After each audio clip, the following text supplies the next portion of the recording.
16 জন মানুষের একটি কর্মী সভা একটি দলের জন্য বিশাল ব্যাপার, অনেক বড় ব্যাপার। যেই দলের জনসমর্থন জনগণের মধ্যে আছে, যেই দলের সাংগঠনিক ভিত্তি আছে, তেমন একটি দলের পক্ষেই সম্ভব 2 দিনের নোটিশে 11,000 নেতাকর্মীকে নিয়ে একটি সভা করা।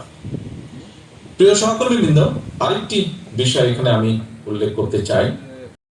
আমাদের প্রত্যেকটি ইউনিটে, যে ইউনিটগুলো আজকে আপনারা এখানে উপস্থিত হয়েছেন, প্রত্যেকটি ইউনিটের জেলা পর্যায়ে হোক, কেন্দ্রীয় পর্যায়ে হোক, আমাদের কিছু গুরুত্বপূর্ণ নেতৃত্ব আছে। সাধারণত এই ধরনের মিটিং এ আজকে যেরকম স্থায়ী কমিটি 3 জন সদস্য এখানে উপস্থিত ছিলেন, ওনারা বক্তব্য রাখলেন। একইভাবে জেলা পর্যায়ে বা বিভাগ পর্যায়ে যারা নেতৃত্ব আছেন তারাও বক্তব্য রাখেন। কিন্তু সময় স্বল্পতা সবকিছু মিলিয়ে আজকে হয়তো আমাদের সেই নেতৃত্বকে আমরা বক্তব্য রাখার সুযোগ দিতে পারিনি। সেই জন্য আমি ব্যক্তিগতভাবে আন্তরিকভাবে দুঃখ প্রকাশ করছি। এখন নেতৃবৃন্দ, আপনারা যারা সামনের কাতারে বসে আছেন, আপনারা যদি পেছন দিকে দেখেন আপনারা দেখবেন আমরা কাদেরকে নিয়ে, আপনারা যদিও জানেন যারা যারা যেখানে বসে আছেন যে মিটিংটা আমরা কাদেরকে নিয়ে করছি।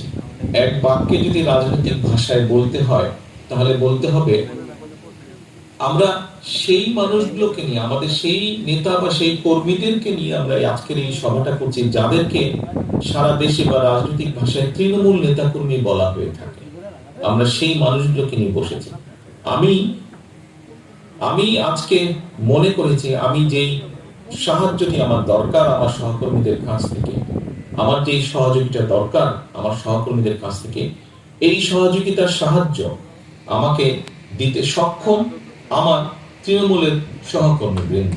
এবং সে কারণে আমি গত কয়েকদিন ধরে সারা দেশে চেষ্টা করেছি তৃণমূলের সহকর্মী বৃন্দ, বিশেষ করে যারা বিভিন্ন পর্যায়ে নেতৃত্ব দিয়ে থাকেন, মূল দল সহ আমাদের অঙ্গ সহযোগী সংগঠনের যারা, তাদের সাথে কথা বলার চেষ্টা করেছেন। এখন সহকর্মীবৃন্দ, কোন বিষয়গুলো নিয়ে আলাপ করব, এরই ভিতরে আমাদের স্থায়ী কমিটির 3 জন সম্মানিত সদস্য, ওনারা খুব সংক্ষেপে হলো সামগ্রিকভাবে কিছু বিষয় ওনারা তুলে ধরেছেন। সহকর্মীবৃন্দ, আজকে এই যে একটু আগে বললাম যে আপনাদের সাহায্য বা সহযোগিতা দরকার কেন।